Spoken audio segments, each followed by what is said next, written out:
kita akan belajar lagi ya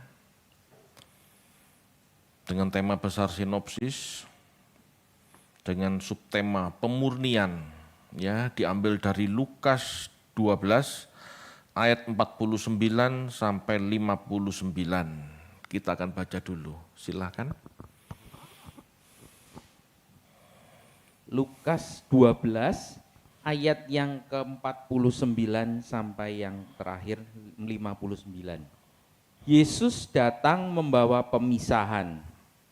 Aku datang untuk melemparkan api ke bumi, dan betapakah aku harapkan api itu telah menyala.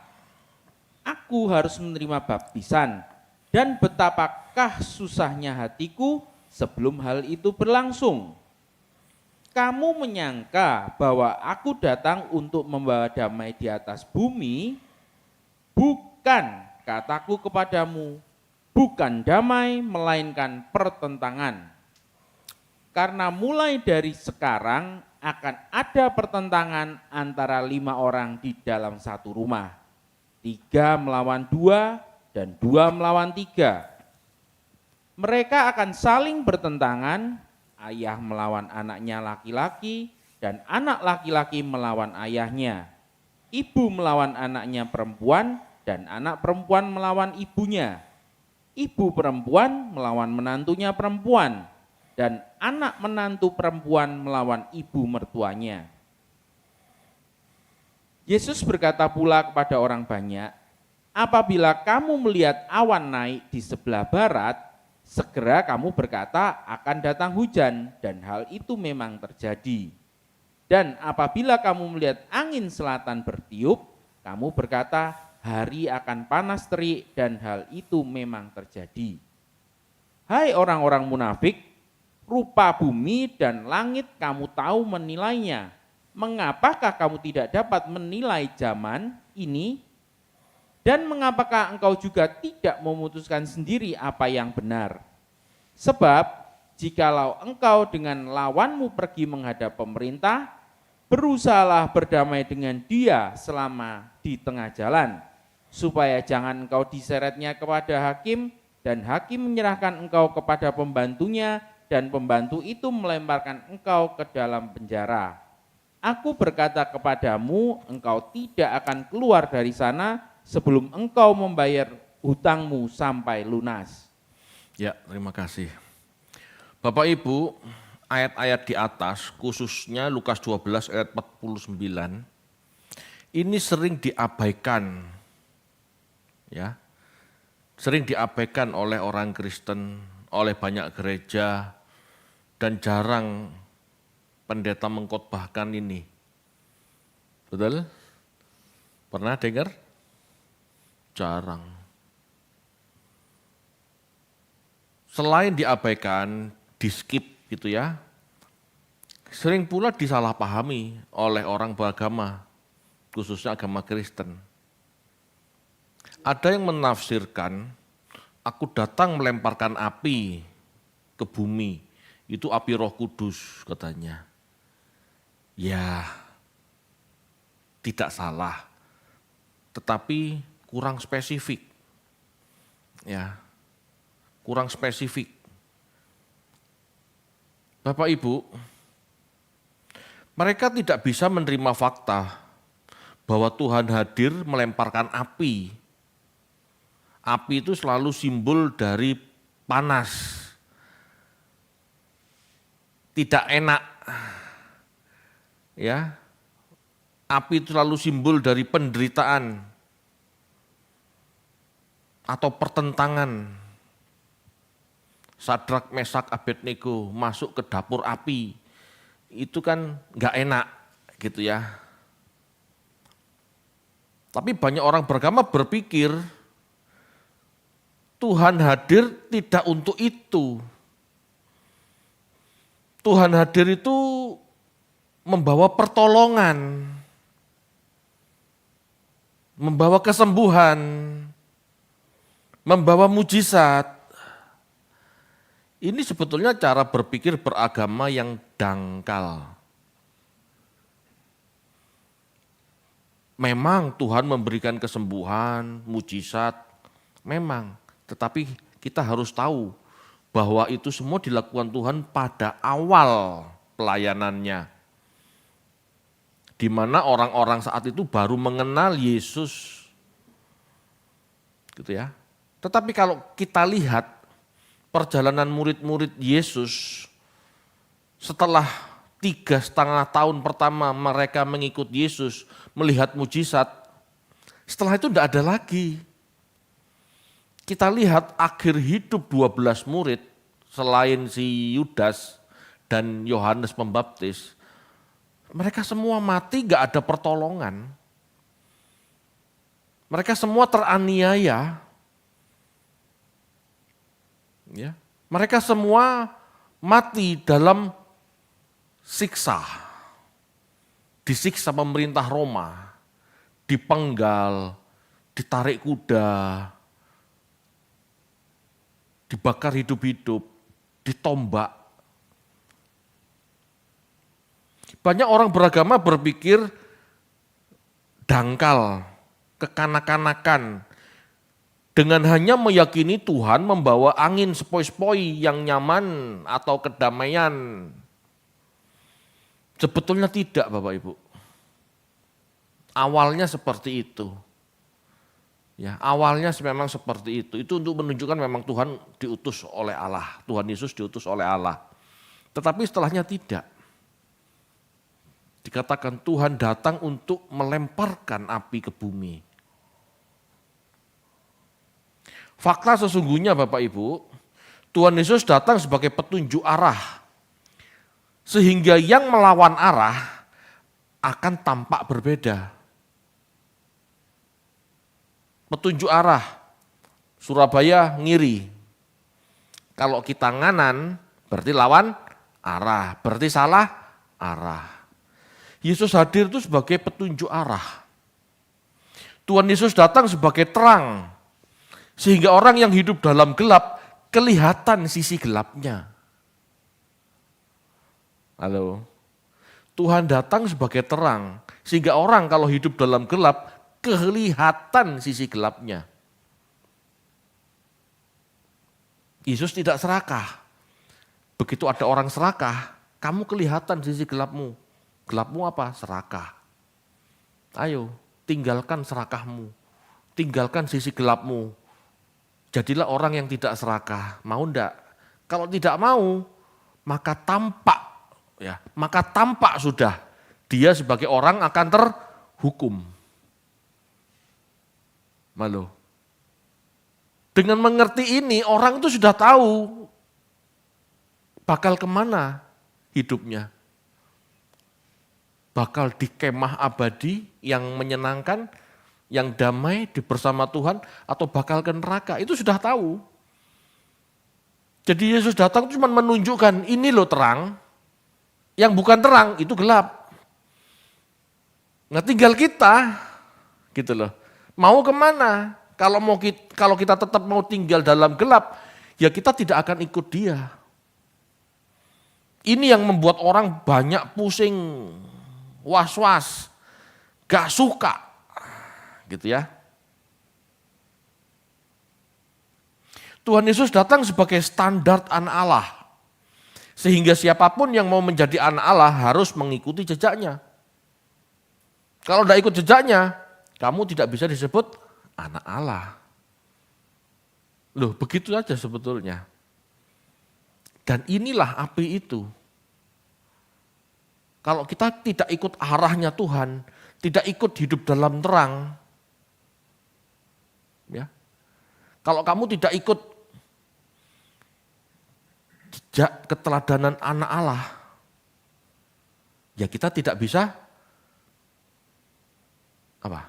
Tidak bisa jadi anak Allah. Tidak bersama Tuhan di kekekalan. Masalahnya Bapak Ibu, jadi anak Allah hidup dalam terang, searah dengan Tuhan Yesus, itu tidak enak. Itu menderita. Itulah api yang dimaksud. Inilah api yang dimaksud Tuhan. Api selalu bicara panas, penderitaan, pemurnian, ya. Seperti emas yang dimurnikan itu pasti dalam api. Umumnya dirasakan manusia tidak nyaman. Ya. Ini yang takut dikhotbahkan oleh pendeta-pendeta kemakmuran. Makanya kalau Anda lihat di gereja-gereja kemakmuran tidak ada khotbah penderitaan. Kenapa? Ya mereka takut. Padahal sebetulnya khotbah penderitaan itulah yang memurnikan kita. Yang menjadikan kita seperti emas murni, itu khotbah penderitaan. Yesus dibaptis, itu tanda dimurnikan. Pak, Yesus kan tak berdosa, perlu dimurnikan apa? Tetap perlu dimurnikan.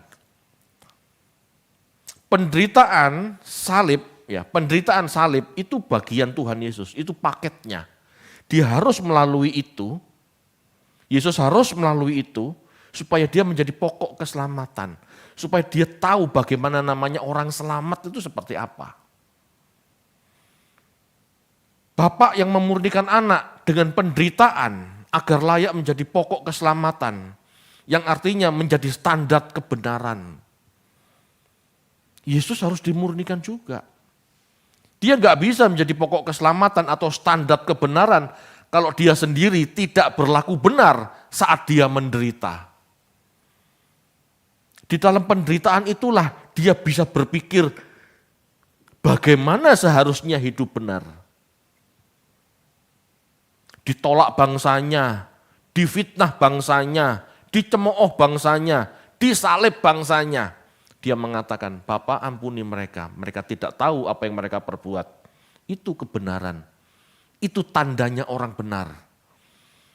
Meskipun difitnah, disalahpahami, ditolak, bahkan disalib, Bapa ampunilah mereka. Ini loh kebenaran. Kelakuannya dan ajarannya sama. Ucapan dan ajarannya sama. Itu loh kebenaran. Kalau tidak melalui ini, Tuhan Yesus tidak terbukti bahwa dia guru kebenaran. Orang benar harus diuji. Tidak bisa seorang dikatakan benar jika tidak diuji. Ayo kamu maling apa enggak? Diuji dulu, punya duit enggak? Kalau enggak punya duit dia maling, berarti dia enggak benar. Apalagi kalau punya duit banyak, maling. Itu lebih anjlok lagi ya, moralnya lebih rusak lagi.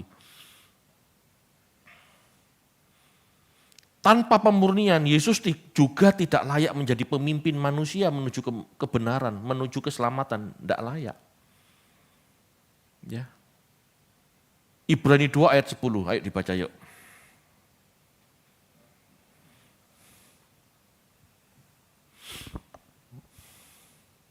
Ibrani 2 ayat yang ke-10, demikian firman Tuhan. Sebab memang sesuai dengan keadaan Allah yang baginya dan olehnya segala sesuatu dijadikan, yaitu Allah yang membawa banyak orang kepada kemuliaan, juga menyempurnakan Yesus yang memimpin mereka kepada keselamatan dengan penderitaan. Nah, perhatikan ini. Yesus juga disempurnakan. Ya. Gimana menyempurnakannya? Dengan penderitaan. Jika dengan penderitaan Yesus terpaksa, dalam tanda kutip ya, gugur, kalah, memberontak, ya dia gak bisa menjadi pemimpin keselamatan. Yesus bisa menjadi pemimpin keselamatan jika Yesus bertekun dalam kebenaran, meskipun harus rela menderita di kayu salib. Tanpa penderitaan Bapak Ibu, setiap orang tidak akan terbukti kebenarannya. Yesus sebagai manusia tidak akan terbukti benar jika dia tidak disalib, jika dia tidak menderita. Bapak Ibu, ini bukan teologi penderitaan, tetapi ini teologi yang benar. Seringkali ini dianggap teologi penderitaan, itu orang yang senang menderita. Tidak ada Bapak Ibu sebetulnya orang senang menderita, betul enggak? Tidak ada. Saya sendiri tidak mau. Tetapi karena ayat ini sudah harafiah gitu loh ya, saya nggak bisa menolak. Saya harus menerima penderitaan yang harus saya alami. Kalau paketnya Tuhan Yesus disalib di atas bukit Golgota, saya harus disalib di mana saya nggak tahu. Anda disalib di mana Anda juga nggak tahu. Anda harus cari, saya harus cari. Misalnya saya harus disalib di tempat ini, ya saya harus siap. Setiap kita harus menanggung salib masing-masing. Saat Anda disalib di lingkungan Anda, di pekerjaan Anda, ya Anda harus siap. Buktikan kebenaran hidup Anda. Jangan lari. Ya, jangan lari. Dengan alasan toksit. Ya. Kan gitu. Gen Z sekarang kan gitu. Kerja di sebuah perusahaannya itu orang-orangnya tidak menyenangkan, bosnya nggak nyaman, nggak enak, dengan alasan toksit mengundurkan diri. Belum tentu. Toksit itu racun, Pak. Toksit itu ngeracuni. Toksit itu apa ya? Ya racun, mempengaruhi tubuh, mempengaruhi hidup, sehingga hidup semakin amburadul, semakin tidak nyaman gitu loh, semakin meracuni gitu loh. Istilah zaman sekarang.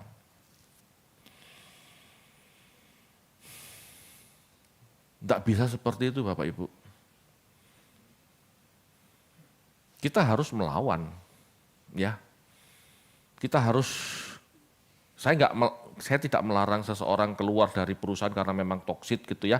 Tetapi jangan dikit-dikit seperti itu. Kita harus memperkarakan.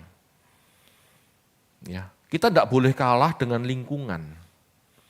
Karena kita harus tahu di mana kita harus menderita demi kemuliaan. Yesus datang Bapak Ibu membawa damai bagi mereka yang berkenan. Bukan semua orang loh. Kita menerima Yesus itu tidak akan membawa damai sebetulnya. Kalau kita masih cinta dunia itu tidak mungkin.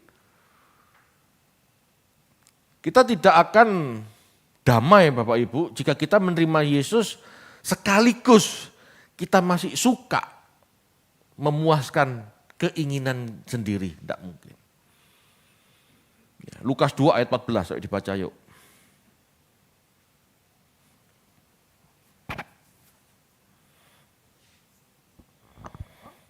Lukas 2 ayat yang ke-14, demikian firman Tuhan. Kemuliaan bagi Allah di tempat yang maha tinggi dan damai sejahtera di bumi di antara manusia yang berkenan kepadanya.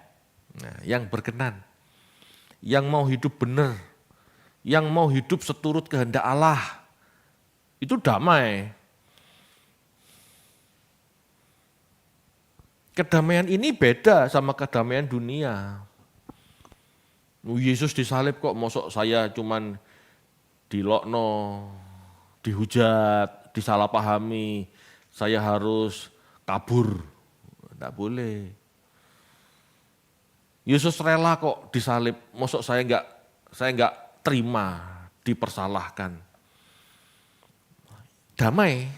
Orang yang bisa memahami bahwa ini adalah proses pemurnian, dia damai.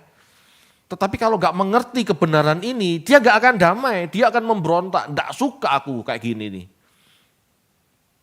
Gak suka aku lingkungan kayak gini nih. Ya sampai kapanpun gak akan suka. Ya. Yesus datang membawa damai bagi mereka yang mau berkenan. Bukan semua orang. Yesus hadir sedang mengkonfrontasi dosa. Bagi mereka yang menolak hidup dalam terang atau tidak menerima arahannya, jelas tidak akan damai. Sebab mereka akan gusar. khawatir, takut adanya penghakiman. Bapak Ibu, Yesus hadir itu mengkonfrontasi dosa. Maksudnya gimana? Kalau kita melihat, kalau masyarakat saat itu melihat apa yang dilakukan Yesus baik, dan dia tidak melakukan apa yang dilakukan Yesus, berarti dirinya tidak baik. Halo, bisa dipahami? Kalau kita melihat Yesus dengan ajarannya dan keteladanannya baik, iya itu baik gitu. Lalu kita yang melihat, mendengar, tidak melakukan kebaikan yang sama, berarti kita sedang hidup dalam dosa kan? Orang yang melihat Yesus berbuat baik sedangkan dia tidak bisa hidup dalam kebaikan, pasti khawatir, wah standarnya begitu. Lah gimana aku besok? Ini kan orang tidak suka. Mana ada orang bisa damai melihat Yesus? Dia pasti tertuduh. Nah masalahnya banyak orang gereja kemakmuran merasakan tuduhan itu dianggap kerjaan iblis. Nah itu celaka kan. Padahal orang merasa berdosa karena tidak hidup seperti Yesus, itu sebetulnya Roh Kudus yang mengkoreksi dia. Bisa dipahami? Pada saat orang melihat Yesus dengan tingkah lakunya yang mulia itu, dia, loh kok gitu ya, aku belum bisa sampai di situ, aku masih jahat. Jangan dipikir ini iblis, ini suara nurani kita yang Roh Kudus ingatkan. Loh, lah orang-orang yang tidak mau terima teguran-teguran ini pasti gusar. Bahkan ada gereja yang menolak. Aku tolak tuduhan ini dalam nama Yesus. Lah gendeng. Itu kan sebetulnya tuduhan peringatan agar kita hidup berjuang seperti Yesus. Kok malah ditengking? Halo Bapak Ibu. Jangan dipikir Roh Kudus tidak menuduh. Roh Kudus itu penuduh bagi kita yang sering berbuat dosa, yang masih mau diperbaiki. Kecuali memang tidak mau diperbaiki, saya percaya Roh Kudus tidak akan menuduh. Sekarepmu, istilahnya gitu.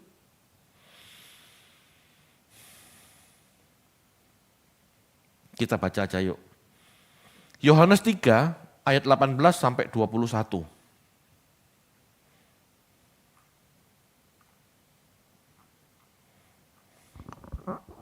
Yohanes 3 ayat yang ke-18 sampai yang ke-21. Barang siapa percaya kepadanya, ia tidak akan dihukum. Barang siapa tidak percaya, ia telah berada di bawah hukuman, sebab ia tidak percaya dalam nama Anak Tunggal Allah. Dan inilah hukuman itu, terang telah datang ke dalam dunia, tetapi manusia lebih menyukai kegelapan daripada terang, sebab perbuatan-perbuatan mereka jahat. Sebab barang siapa berbuat jahat, membenci terang, dan tidak datang kepada terang itu, supaya perbuatan-perbuatannya yang jahat itu tidak nampak. Tetapi barang siapa melakukan yang benar, ia datang kepada terang, supaya menjadi nyata bahwa perbuatan-perbuatannya dilakukan dalam Allah. Iya. Kalau kita mau hidup di dalam Allah, berarti hidup dalam terang Tuhan Yesus. Kalau kita mau disebut hidup dalam Allah,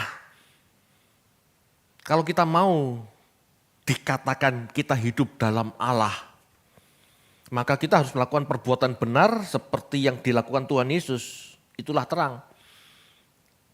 Kalau bertentangan dengan apa yang dilakukan Tuhan Yesus, berarti kita hidup dalam gelap. Orang tidak suka. Orang tidak suka dengan perbuatan Yesus yang terang itu. Kenapa? Karena orang lebih suka yang gelap. Yang gelap itu enak, nyaman, menarik hati. Perbuatan terang itu tidak enak Bapak Ibu. Kalau kelihatan orang miskin harus berbagi. Kalau kelihatan orang yang butuh pertolongan harus menolong.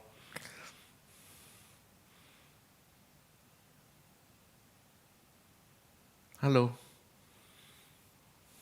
Berbagi itu tidak nyaman. Jangankan berbagi hidup, berbagi duit itu tidak nyaman. Tetapi dari tindakan Yesus yang penuh kasih itulah, jangankan duitnya, hidupnya saja dia berikan, dari situlah tampak kejahatan kita, tampak kejahatan manusia, tampak manusia yang tidak mau berjalan dalam terang itu kelihatan. Dan dia yang sudah hidup dalam gelap ini, itu sudah dalam penghukuman sebetulnya. Arahnya sudah jelas, gak usah pengadilan terakhir. Kamu sendiri sudah kelihatan, hidupmu beda dengan Yesus, ya kamu masuk neraka sebetulnya. Bukan dalam arti percaya secara kognitif saja. Hidup kita, nilai-nilai hidup kita berbeda dengan Yesus, ya sudah kita dalam penghukuman. Begitu. Bapak Ibu, sejak hadirnya Yesus melayani, ajarannya memisahkan manusia dengan manusia lain. Ini konsekuensi jika kebenaran diberitakan, kesalahan itu tampak nyata.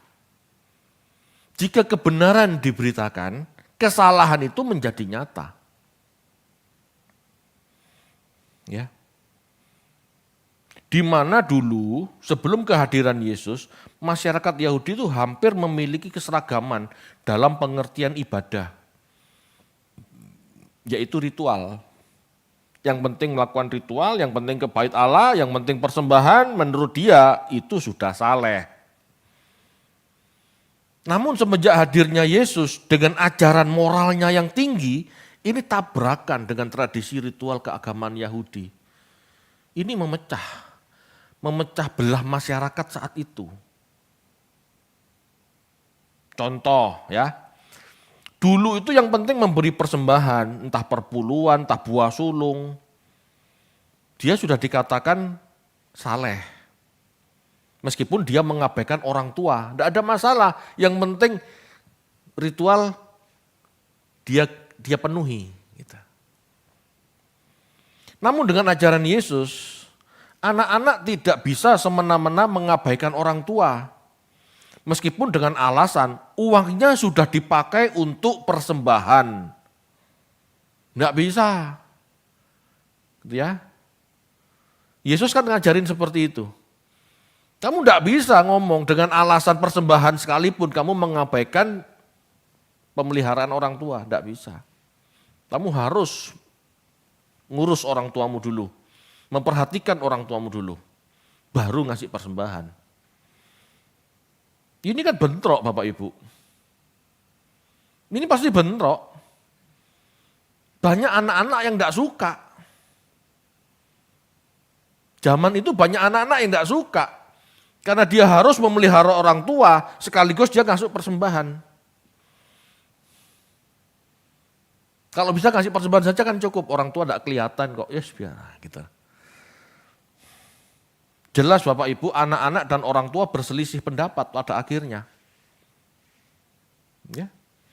Orang tua selalu berharap anak-anaknya berbakti, tetapi tokoh agama selalu mengajar mengutamakan persembahan. Betul enggak? Lihat gereja-gereja perpuluhan. Pasti pendetanya nuntut, kasih perpuluhan, utamakan perpuluhan. Kalau kamu beriman, kasih perpuluhan dulu, nanti keluargamu Tuhan akan berkati. Padahal tidak seperti itu kan. Kan ngajarin kejam seperti itu. Tuhan Yesus ngajar, kasih orang tuamu dulu. Hormati orang tuamu dulu, karena itu firman Tuhan. Kalau masih ada duit, kasih persembahan. Kalau nggak ada duit, ya enggak usah kasih persembahan. Sebetulnya begitu. Tetapi pendeta-pendeta kemakmuran ngomong seperti ini enggak bisa. Karena persembahan di gereja kemakmuran itu dikantongi pendetanya.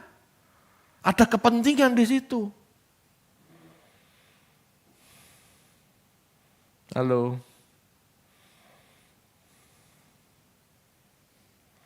Orang tua selalu berharap anak-anaknya berbakti, tetapi tokoh agama selalu mengajar mengutamakan persembahan. Inilah pemurnian orang menjadi berpikir ulang manakah yang benar. Inilah yang disebut pemurnian. Saat orang mendengar kebenaran ini, orang akan berpikir, yang benar yang mana? Halo, kan gitu. Kalau orang benar, orang dengan pemikiran kritis, pasti tahu yang benar adalah berbakti sama orang tua dulu. Bukan saya melarang orang ngasih gereja, tetapi gereja ini punya banyak orang. Tidak ada si A yang memberi ke gereja, masih ada si B, si C, si D yang lain yang memberi ke gereja. Tetapi orang tua itu satu-satunya punya kita, nggak ada yang lain. Orang akan berpikir, ya. Pemurnian itu proses berpikir lebih kritis mencari kebenaran sebetulnya. Jelas bagi agama Yahudi kebenarannya adalah melakukan ritual korban, persembahan. Sebab tokoh-tokoh agama punya kepentingan, yaitu pendapatannya. Tetapi bagi Yesus kebenarannya adalah mengasihi sesama. Dalam hal ini tanggung jawab anak kepada orang tua harus diutamakan. Sebab inilah firman Tuhan. Firman Tuhan itu dalam tradisi Yahudi yang benar-benar dari Tuhan itu 10 perintah Allah. Hormatilah orang tuamu, ada di dalamnya. Tapi persembahan enggak ada loh dalam 10 perintah Allah. Itu tradisi masyarakat beragama. Salah tidak. Kenapa? Ya namanya imam-imam, Lewi yang melayani di bait suci itu kan juga perlu. Perlu memang. Tetapi lebih dari itu, orang tua itu tanggung jawab kita masing-masing. Kita baca aja yuk. Matius 15 ayat 5 sampai 6. Ini contoh ya Bapak Ibu, ini contoh terjadinya pertentangan antara orang tua dan anak. Gitu. Ini contoh saja, coba ayo silakan. Matius 15 ayat 5 sampai 6. Matius 15 ayat 5 dan 6. Tetapi kamu berkata, barang siapa berkata kepada bapaknya atau kepada ibunya, apa yang ada padaku yang dapat digunakan untuk pemeliharaanmu, sudah digunakan untuk persembahan kepada Allah. Orang itu tidak wajib lagi menghormati bapaknya atau ibunya. Dengan demikian firman Allah kamu nyatakan tidak berlaku demi adat istiadatmu sendiri. Ya. Bapak Ibu, menghormati Tuhan itu tidak mementingkan ritual semata. Melakukan kebenaran Tuhan itu mengutamakan kasih terhadap sesama. Bukan ritual. Bukan ritual. Mengasihi Allah itu sama dengan mengasihi sesama. Mengasihi Tuhan itu bukan berarti melakukan ritual. Tanpa mengasihi sesama, ritual kita percuma. Ingat firman Tuhan di kitab Amos, aku benci persembahanmu, aku benci perayaanmu. Kenapa? Karena kamu tidak melakukan keadilan, karena kamu tidak melakukan sedekah. Bapak Ibu, Yesus hadir membawa konflik. Ya. Yang tidak percaya kepadanya akan terusik dengan kebenarannya, terusik. Sedangkan yang mau percaya kepadanya akan dianggap sesat atau sok menilai. Yesus merasa heran Bapak Ibu dengan masyarakat beragama itu. Dia berkata, rupa-rupa angin, awan, langit, dan bumi dapat dinilai, dapat kamu nilai. Tetapi kebenaran mereka gak mampu nilai. Tetapi menilai kebenaran mereka tidak bisa. Mereka buta. Kenapa?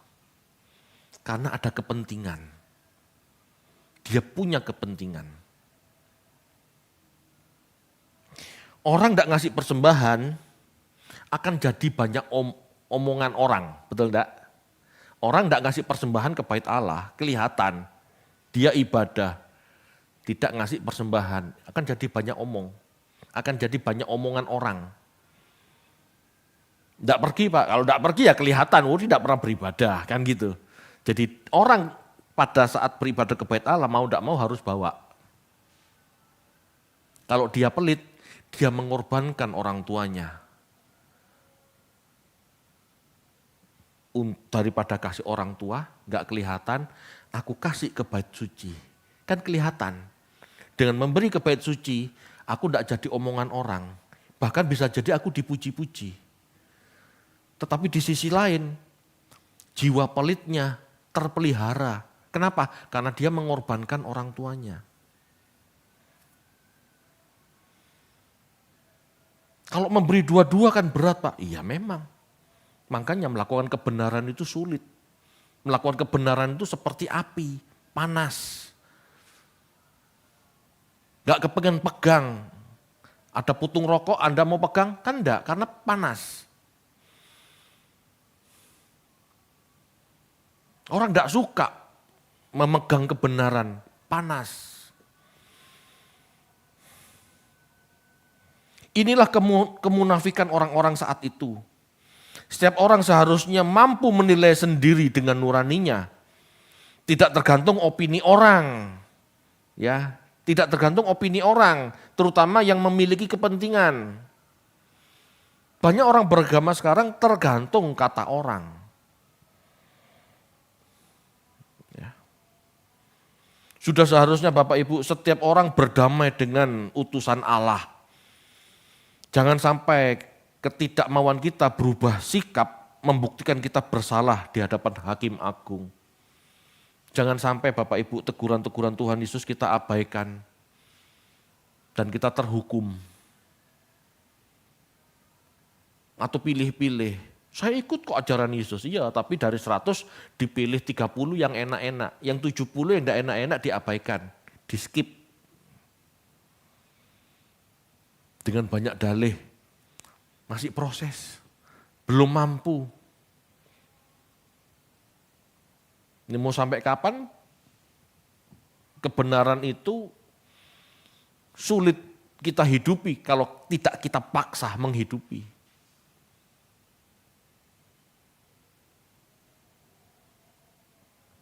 Bapak Ibu, dengan hadirnya Yesus menyatakan kebenaran, maka kesalahan terlihat jelas.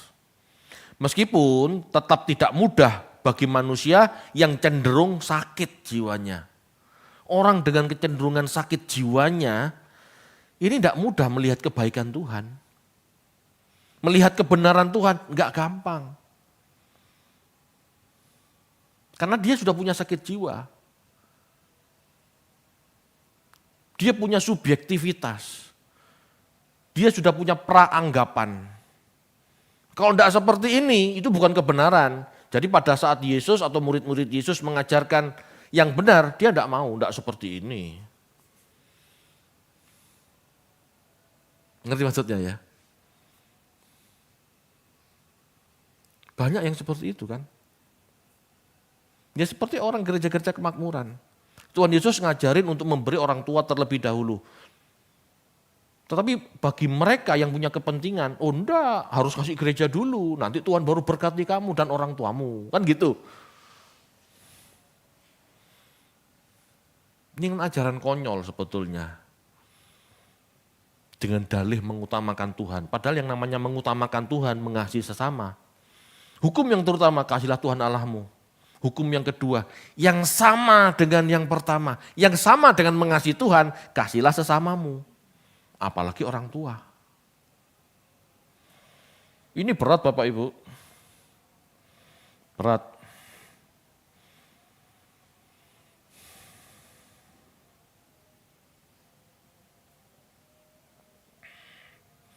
Bapak Ibu, bagian kita adalah hidup benar seperti yang Yesus ajarkan dan meninggalkan hal-hal yang salah dalam paket hidup kita. Ada baptisan api gitu ya tepatnya. Ini yang dimaksud pemurnian. Sebuah situasi kondisi tidak nyaman yang harus kita lalui dalam bertuhan. Harus kita lalui. Baptisan selalu bicara pembersihan batin. Itu sebabnya tidak mungkin pengalaman yang enak atau nyaman. Saya ulangi, Baptisan api selalu bicara pembersihan batin. Pembersihan batin itu pembersihan jiwa, pikiran, perasaan, dan kehendak. Itu sebabnya tidak mungkin pengalaman yang enak. Pembersihan batin, pembersihan jiwa, itu pasti pengalaman yang tidak enak. Tidak pernah pengalaman yang enak itu dapat membersihkan batin, tidak pernah. Kita harus rela menerima semua penderitaan itu demi terbentuknya sikap batin yang indah di mata Tuhan. Itu fakta Bapak Ibu. Ya, fakta. Contoh. Sulit seseorang berempati terhadap si miskin jika dirinya belum pernah miskin. Sulit. Bukan gak bisa ya, mungkin bisa, tapi sulit. Bahkan dalam kapasitas tertentu, dalam taraf tertentu tidak bisa. Saya mentok sampai di sini. Kenapa? Dia belum pernah kelaparan. Seringkali seseorang semena-mena, dengan berkata, orang itu miskin karena malas. Itu hasil kebodohannya, betul? Seringkali kita dengar itu. Itu miskin salah dewe, ya males bodoh. Ya. Memang Bapak Ibu banyak ya orang males bodoh jadinya menderita. Tetapi kan belum tentu orang miskin itu karena males dan bodoh. Ada saja orang miskin, ya padahal ada saja orang miskin karena tertipu misalnya. Bisa. Ada orang miskin karena salah strategi bisnis sehingga habis-habisan modalnya. Bisa. Ada pertentangan di antara orang yang mengalami dan yang tidak mengalami proses pemurnian. Ada. Bapak Ibu, banyak orang cerdas dan rajin tapi miskin. Banyak. Sebab hidup di masa mudanya memperjuangkan keluarganya dulu lepas dari hutang. Ngerti maksudnya ya? Ada Bapak Ibu, sebetulnya orang ini cerdas dan rajin. Tapi kok enggak kaya-kaya ya? Ternyata kalau kita selidiki sejarahnya, orang ini dulu pada saat lulus kuliah, bekerja, yang seharusnya bisa ngumpulin modal, naik karir, dia tidak lakukan itu. Kenapa? Karena dia sedang bayar hutang orang tuanya dulu. Kan banyak orang tua nggak ngerti kebenaran, senangnya ngutang. Bahkan mungkin orang tuh tahu kebenaran, ngutang juga demi anaknya sekolah. Sehingga anak yang sudah pinter dan rajin ini, dia nggak bisa lepas tangan. Loh mamaku, papaku ngutang buat aku sekolah. Jadi hasil kerjaku sekarang, ya untuk bayar hutang papa mamaku dulu. Ngerti tidak maksudnya? Lah orang kayak gini kan nggak bisa langsung sukses. Kalau dia berjuang 10 tahun bayar hutang orang tuanya, ya pasti kalah sama anak konglomerat yang nggak perlu bayar hutangnya orang tua. Begitu lulus dikasih modal dia langsung kerja. Halo? Ini kan dua perbandingan yang nggak apple to apple gitu loh. Jadi nggak bisa kita gampang menghakimi orang itu nggak sugih karena malas, bodoh. Loh padahal dulu dia lakukan banyak hal untuk keluarga. Istilahnya ya masa produktifnya dia kerja bakti untuk bayar orang tuanya, untuk bayar hutang-hutang orang tuanya. Jadi kita tidak bisa. Dan orang yang seperti ini mentalnya dimurnikan. Mungkin dia nggak dapat uang banyak, tetapi dia tahu bagaimana berbakti. Dia tahu bagaimana jadi miskin. Dia tahu bagaimana memperjuangkan orang lain. Beda sama anak konglomerat, Pak. Yang begitu lahir procot, privilege-nya begini begitu. Pernah kan di TikTok ada anak kecil belum apa-apa sudah buat wah testimoni bahwa dia berhasil gini. Lah iya kalau naik konglomerat, invest ini itu gagal, tidak ada masalah, bapakmu masih punya uang. Lah kalau orang miskin, tidak berani mencoba, tidak berani mencoba itu, bukan karena gak berani mencoba. Lah kalau duit entek, dia resik, modalnya habis, kukut. Bapak Ibu, seringkali manusia itu hanya melihat materi, tidak melihat mutiara yang dia dapat dalam batin seseorang.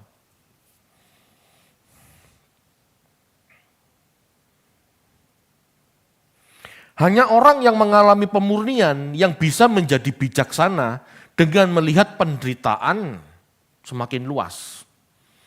Ya. Orang yang mengalami pemurnian pasti wawasannya luas, tidak sempit. Sebab seseorang yang tidak mengalami penderitaan, pemikirannya tidak sampai sejauh itu.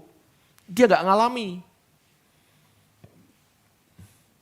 Pada saat saya mempersiapkan khotbah ini, saya ketemu gambar bagus di handphone ya. Saya lupa tuh, Facebook apa Instagram. Coba munculkan Yem. Ya. Karakter tidak bisa berkembang dalam kemudahan dan ketenangan. Hanya melalui pengalaman, ujian, dan penderitaan, jiwa bisa dikuatkan. Jiwa kita, pikiran, perasaan, dan kehendak kita itu akan kuat, kokoh, bahkan semakin bijaksana kalau kita melalui penderitaan. Itu sebabnya Bapak Ibu, saya selalu kan ngomong dalam khotbah, carilah penderitaan. Kalau hidup kita tenang-tenang saja, carilah penderitaan. Ambillah bagian dalam penderitaan orang-orang kudus. Paulus ngomong seperti itu. Tuhan tidak ingin, Tuhan ingin Bapak Ibu, setiap orang bijaksana.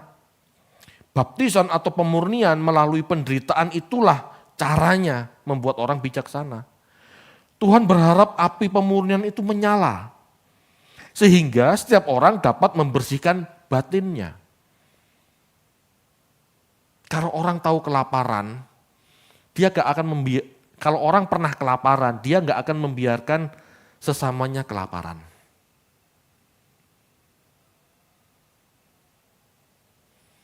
Bapak Ibu, mari ikut serta dalam penderitaan orang-orang yang mengerjakan keselamatan. Sebab dengan cara inilah kita dimuliakan. Kita tidak akan pernah mulia Bapak Ibu jika tidak mengerjakan keselamatan. Dan bagi kita yang kesannya tidak ada penderitaan, ikutlah menderita. Bagi orang-orang yang sedang menderita, aku ambil bagian. Jangan menderita sendiri, tak bantu. Nah itu loh. Baca yuk, Filipi 3 ayat 10.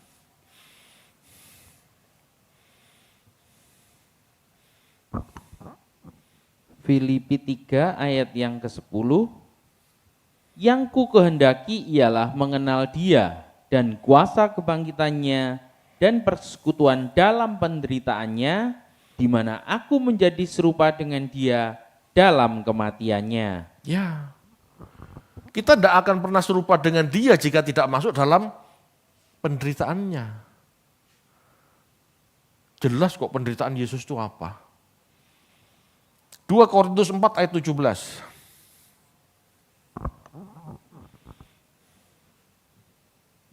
2 Korintus 4 ayat yang ke-17.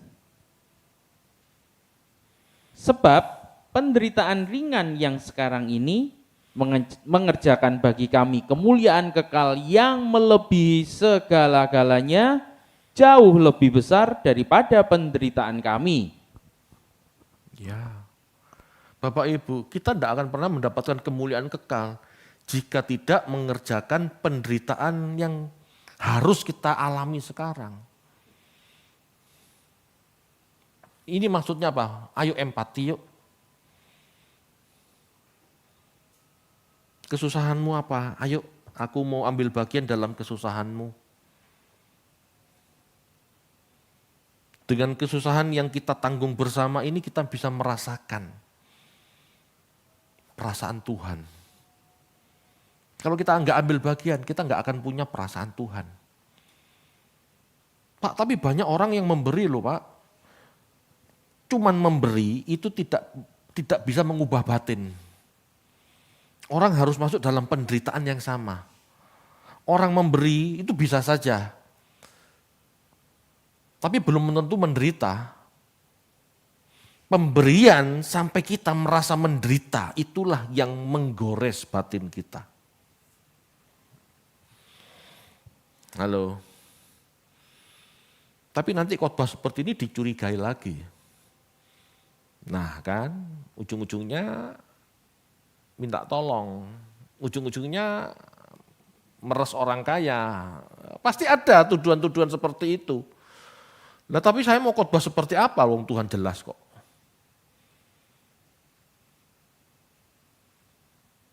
Setiap orang harus menyangkal dirinya dan memikul salibnya.